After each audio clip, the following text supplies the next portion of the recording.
नमस्कार, आप देख रहे हैं एसपीएन 9 न्यूज और मैं हूं आपके साथ मनीष कुमार सैनी। दिल्ली चुनाव में योगी की एंट्री से क्या भारतीय जनता पार्टी का बना बनाया खेल बिगड़ता हुआ नजर आएगा? क्या हिंदुत्व का कार्ड खेलकर योगी आदित्यनाथ भारतीय जनता पार्टी की दिल्ली विधानसभा चुनाव में मुश्किलें बढ़ाते हुए नजर आएंगे? जिन मुस्लिम बहुल इलाकों में या यूं कहें कि नॉर्थ ईस्ट की जिन सीटों पर योगी प्रचार करने के लिए आज निकलने वाले हैं, क्या उन सीटों पर प्रचार करना कहीं ना कहीं भारतीय जनता पार्टी के लिए टेढ़ी खीर साबित होता हुआ नजर आएगा? क्योंकि योगी आदित्यनाथ बटेंगे तो कटेंगे के नारे के साथ कहीं ना कहीं तमाम राज्यों में घिरते हुए नजर आए। चाहे कोई भी राज्य हो, जहां जहां योगी प्रचार करने गए, बटेंगे तो कटेंगे के नारे को लेकर जनता ने उनका खुला विरोध किया और ऐसे में विपक्षी पार्टियों ने भी भारतीय जनता पार्टी के साथ साथ योगी आदित्यनाथ पर जोरदार निशाने साधे। क्या योगी की ये हिंदुत्व कार्ड की रणनीति कहीं ना कहीं दिल्ली के चुनाव में फेल होती हुई नजर आएगी, या फिर भारतीय जनता पार्टी को योगी के प्रचार करने से कोई बड़ा यहाँ पर फायदा होता हुआ नजर आएगा? इस मुद्दे पर विस्तार से चर्चा करने के लिए हमारे साथ हमारे वरिष्ठ सहयोगी अमन सर मौजूद हैं। सर, बहुत बहुत स्वागत है आपका। सर, किस तरह से देखते हैं योगी आदित्यनाथ यूपी के मुख्यमंत्री, एक ताबड़तोड़ यहाँ पर बयानबाजी करने के लिए जाने जाने वाले और एक ऐसे नेता जो कि हिंदुत्व की राजनीति को लेकर काफी ज्यादा चर्चित और यहाँ पर प्रसिद्ध हैं, उनका यहाँ पर उतरना, दिल्ली चुनाव में आना, क्या हिंदुओं को साधने की जो रणनीति उनके दिमाग में है, उनके जहन में है, वो कहीं ना कहीं यहाँ पर फेल होती हुई नजर आएगी? क्योंकि दिल्ली के अंदर हम अक्सर देखते हुए नजर आए हैं कि यहाँ तमाम योजनाओं के माध्यम से वोटर्स को साधा जा सकता है, यहाँ काम के माध्यम से वोटर्स को साधा जा सकता है, लेकिन धर्म की राजनीति यहाँ पर हमेशा से फेल होती हुई नजर आई है। तो क्या भारतीय जनता पार्टी का योगी को चुनावी मैदान में उतारना कहीं ना कहीं यहाँ पर उनके लिए नुकसानदेह साबित होता है? देखिए, जाहिर बात है कि योगी आदित्यनाथ की जो छवि है, जिस तरह से वो बयानबाजी करते हैं, जिस तरह से अपनी बातों को सामने रखते हैं, उसमें कहीं ना कहीं जो धार्मिक एंगल है वो नजर आता है। आप देखिए, जिस तरह महाराष्ट्र में जाते हैं, बटेंगे तो कटेंगे कहते हुए नजर आते हैं, तमाम जो है चर्चित उनका ये बयान है, तमाम चर्चित हो जाता है और यहाँ पर जो उनके सहयोगी दल है वो भी इस बयान से अनकंफर्टेबल नजर आते हैं। आप देखिए, अजीत पवार ने कहा कि ऐसे बयानों की जरूरत नहीं है, जेडीयू भी इस बयान से नाराज नजर आई। अब दिल्ली में उनकी एंट्री जिस तरह से आज हुई है और जिस तरह की बयानबाजी अब वो शायद कर सकते हैं, उसको लेकर तमाम तरह के कयास जो है वो लगाए जा रहे हैं कि क्या इनसे बीजेपी का कोई फायदा होता हुआ मनीष नजर आएगा या फिर बीजेपी को कहीं ना कहीं वो घाटे में ले आएंगे। क्योंकि जैसा आपने भी कहा कि दिल्ली में धर्म की राजनीति नहीं होती और ये लगभग साफ हो गया। क्योंकि कल भी मैं कार्यक्रम में था, वहां पर अरविंद केजरीवाल जी आए हुए थे, जो पूर्व मुख्यमंत्री 2 से 3 बार दिल्ली के, वो भी ये बात कह रहे थे कि देखिए, मैं आपसे सिर्फ मुद्दों की बात करना है और दिल्ली का जो विकास है वो मुद्दों से ही होगा। अगर मैंने कहा कि 10,000 स्कूल बनाए हैं तो आप ये बात कहिए कि हम 1 लाख स्कूल बनाएंगे। मैंने कहा कि हमने इतनी बिजली मुफ्त की है तो आप बोले कि हम 400 यूनिट बिजली मुफ्त करेंगे। आप मुद्दों की बात करिए कि जिस तरह से धर्म का जो एंगल लेकर आते हैं वो कहीं ना कहीं अब चलेगा नहीं। आप जरा देखिए, अगर योगी जी के कह सकते हैं बयानों में इतना ही अगर जादू होता, इतनी ही अगर ताकत होती तो अयोध्या जैसी सीट पर चुनाव नहीं हारते, जहां पर जिस कह सकते हैं राम मंदिर को लेकर बीजेपी ने पूरे देश के अंदर एक माहौल बनाया कि भाई हमारी वजह से ये बना, हमने तमाम कोशिशें की और जिस तरह पीएम मोदी प्राण प्रतिष्ठा में नजर आते हैं, यानी कि एक तरीके से राम मंदिर के सहारे बीजेपी सत्ता में पूरे बहुमत के साथ में आना चाहती थी, 400 पार का नारा लगा रही थी, लेकिन बीजेपी को 240 पे रुकना पड़ा। तो जिस तरह से हम योगी जी की एंट्री के ऊपर बात कर रहे हैं और कल भी जब हम कुछ लोगों से बात कर रहे थे, बोले देखिए धर्म की राजनीति बहुत हो गई, हमें महंगाई कैसे कम करनी इसके ऊपर हमें बात करनी पड़ेगी, लोग बच्चों को शिक्षा कैसे बेहतर मिले उसके ऊपर हमें बात करनी पड़ेगी, लोग कैसे रोजगार प्राप्त करें उसके ऊपर हमें बात करनी पड़ेगी, लोगों को जो स्वास्थ्य की सुविधाएं हैं वो किस तरह से बेहतर हो उसके ऊपर बात करनी पड़ेगी। क्योंकि एक जो कॉमन मैन है, आम आदमी है, कहीं ना कहीं उनको इन योजनाओं से फर्क पड़ता है। आप जरा देखिए, कई महिलाओं का जिक्र मैं कर रहा था, कई महिलाएं ये कह रही थी कि भाई हम जब सुबह कामों पर जाते हैं बसों के जरिए यहाँ से वहाँ और यहाँ से अगर हम देखें तो कम से कम 2 से 2,500 रुपए की हमें बचत हो जाती है किराए की। इसके अलावा अगर 2,100 रुपए जो केजरीवाल देने की बात करें अगर वो मिलते हैं तो यह आंकड़ा करीबन 4-5 हज़ार का हो जाता है, जो हमें बचत मिलेगी जो परिवार के काम आएगी। तो देखिए, एक आम आदमी के लिए 4-5 हज़ार की बचत भी अगर इस तरह से हो रही है तो उसके लिए बड़ी बचत मानी जा सकती है। अब यहाँ पर सीएम योगी को ऊपर को देखना होगा कि क्या वाकई में वो मुद्दों की बात करेंगे, विकास की बात करेंगे। क्योंकि आप देखिए, कल भी जिस तरह से कुंभ के अंदर जो एक कैबिनेट की उनकी बैठक होती है जी। और उसको लेकर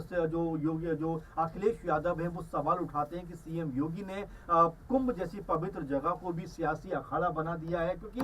कुंभ जो है वो राजनीति करने की जगह नहीं है। राजनीति करने की जगह के लिए या राजनीतिक बैठक के लिए विधानसभाएं हैं, तमाम ऑफिस हैं, लेकिन जिस तरह से कुंभ के अंदर ये बैठक हो रही है उससे कहीं ना कहीं धार्मिकता को एक अलग रंग दिया जा रहा है, क्योंकि धर्म का और राजनीति का कोई वास्ता नहीं है। और यही कुछ क्या सीएम योगी दिल्ली में भी कहते हुए नजर आएंगे, क्या कुंभ के जरिए हिंदू समुदाय या हिंदुत्व की जो राजनीति है वो करते हुए नजर आएंगे? अब ये कई सारे सवाल हैं, क्योंकि जैसा मैंने शुरू में कहा कि दिल्ली में जो धार्मिक कार्ड हैं वो चलते हुए नजर नहीं आते। अब यहाँ पर सीएम योगी क्या बयानबाजी करेंगे, किस तरह से अपने मुद्दों को सामने रखेंगे, और क्या बीजेपी के पास कोई मास्टर प्लान है? क्योंकि ऐसा कहा जा रहा है कि बीजेपी को भी मजबूरन अब जो अरविंद केजरीवाल हैं उनकी राह पर चलने को मजबूर होना पड़ रहा है, क्योंकि अरविंद केजरीवाल कहते हैं 2100 रुपए महिलाओं को दूंगा। बीजेपी की तरफ से क्या कहा जाता है कि भाई 2100 रुपए लाएंगे कहां से? ये बात बोली जाती है, रेवड़ी बांट रहे हैं केजरीवाल तो। लेकिन आज अगर देखा जाए तो बीजेपी कह रही है कि हम भी 25 रुपए देंगे। अब 25 रुपए पूछा जाए बीजेपी, तो मतलब देखा जाए तो उन रेवड़ियों में पूरा मिर्च मसाला लगाकर भारतीय जनता पार्टी भी जनता को पेश करती है। देखिए जाहिर बात है मनीष, अगर ऐसा होता है, अगर ऐसी चीजों को सामने रखते हैं और जनता इंप्रेस होती है तो जाहिर बात है कि देखिए काम की बात आप करिए, बिल्कुल इसकी मैं कोई दो राय की बात नहीं कहूंगा कि अगर आप मुद्दों की बात करते हैं, विकास की बात करते हैं और चीजों को आगे बढ़ाने की बात करते हैं, देश का फ्यूचर कैसे ब्राइट हो उसकी बात करते हैं, दिल्ली के लोग कैसे सुरक्षित हों, क्योंकि आप देखिए क्राइम का रेट लगातार दिल्ली क्षेत्र में बढ़ता जा रहा है और केंद्र के हाथों में यहाँ की सुरक्षा व्यवस्था है, उसको लेकर सवाल उठते हैं। तो ये तमाम जो चीजें हैं, क्योंकि आप देखिए सीएम योगी के आने के बाद माहौल में गर्माहट तो जरूर आएगी। जिस तरह की वो स्पीच करते हैं, जिस तरह की वो बयानबाजी करते हैं और बेधड़क होकर बोलते हुए नजर आते हैं, तो क्या वो जो हिंदुत्व की राजनीति है, हिंदुत्व का जो कार्ड है, क्या यहाँ पर उनका चलता हुआ नजर आ सकता है? क्योंकि महाराष्ट्र में भी हमने देखा कि योगी जी का विरोध तो हुआ हो, लेकिन वोटों में कहीं ना कहीं थोड़ा फायदा तो हुआ बीजेपी को। तो क्या कुछ ऐसा असर दिल्ली में होता हुआ दिखाई पड़ेगा? अगर ऐसा होता है तो बीजेपी के लिए कुछ हद तक कह सकते हैं कि वो जो इसके लेकर एक जो हो सकता है कि भाई चलिए अगर योगी जी के बयान के जरिए कुछ फायदा हो सकता है, लेकिन अगर केजरीवाल के एंगल से देखा जाए, आम आदमी पार्टी के लिहाज से देखा जाए, तो जो मुद्दों की बात वो करते हैं वो आज भी मुद्दों के ऊपर अडिग नजर आते हैं। जी बिल्कुल। तो ऐसे में आम आदमी पार्टी दिल्ली की जनता के सामने जो मुद्दों की बात करती है, उन मुद्दों को चुनाव के बाद पूरा करती हुई नजर आती है, उन मुद्दों पर काम करती हुई नजर आती है, उन योजनाओं को जनता के बीच लाकर यहाँ पर जनता को फायदा पहुंचाती हुई नजर आती है। लेकिन योगी आदित्यनाथ को लेकर अगर यहाँ पर दूसरा सवाल लिया जाए सर, तो हम देख रहे हैं कि योगी आदित्यनाथ को उन सीटों पर प्रचार करने के लिए उतारा जा रहा है जो कि उत्तर पूर्वी दिल्ली इलाके में आती हैं, और ये उत्तर पूर्वी दिल्ली वही इलाका है जहां 2020 में दिल्ली के अंदर दंगों के कारण कहीं ना कहीं ये इलाके चर्चा में रहे और यहाँ पर कहीं ना कहीं देखा गया माहौल कितनी बुरी तरह से बिगड़ता हुआ नजर आया। और ऐसे में जहां मुस्लिम बहुल इलाके हैं वहां पर योगी का जाना कितना नुकसानदेह यहाँ भारतीय जनता पार्टी के लिए हो सकता है? जाहिर बात है कि मुस्लिम बहुल इलाकों का जिक्र आपने किया, और ये वही इलाके जहाँ पर कह सकते हैं कहीं 43% मुस्लिम है, कहीं 50% मुस्लिम है, कहीं 20% है, कहीं 35% है। इन सीटों पर अगर योगी जी जाएंगे तो जाहिर बात है कि कहीं ना कहीं बीजेपी को नुकसान होता हुआ नजर आएगा, क्योंकि देखिए अब तक जिस तरह का विरोध रहा है और जिस तरह की बातें कही जाती रही, आप जरा संभल को देखिए किस तरह से वहां पर जो है दंगा होता हुआ नजर आता है, कई मुस्लिम लोगों की वहां पर जान चली जाती है। बहराइच का मामला आप देखिए, तमाम ऐसे मामले आप देखिए कि एक के बाद एक जिस तरह से